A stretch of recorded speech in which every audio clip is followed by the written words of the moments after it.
O modelo urbano de Pontevedra ten, segundo o Partido Socialista, moitas asignaturas pendentes no que atinse as persoas con discapacidade visual. Por iso, esta mañá, Tino Fernández reuniuse co director do Centro de Recursos Educativos da ONCE para falar de tres cuestións fundamentais. A primeira, a necesidade de implantar semáforos dotados de sinais acústicas na cidade.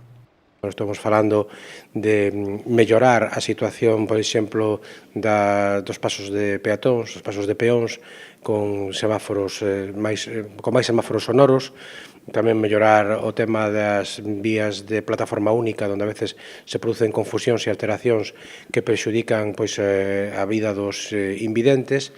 Outro dos temas abordados esta mañá foi a recente decisión do Tribunal Supremo de prohibir a instalación de terrazas xunto ás fachadas dos edificios. Polo tanto, o itinerario peonil debe discorrer en paralelo ás fachadas, coa finalidade de que as persoas con discapacidade visual dispoñan dunha referencia para orientarse.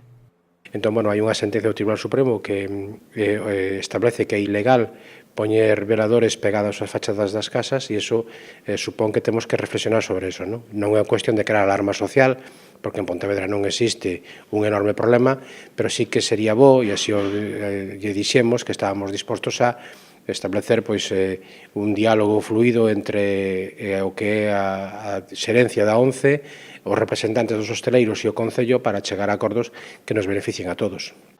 Ademais, os vehículos que non fan ruído, entre eles os patinetes e as bicicletas, supoñen tamén un gran problema para as persoas con discapacidade visual.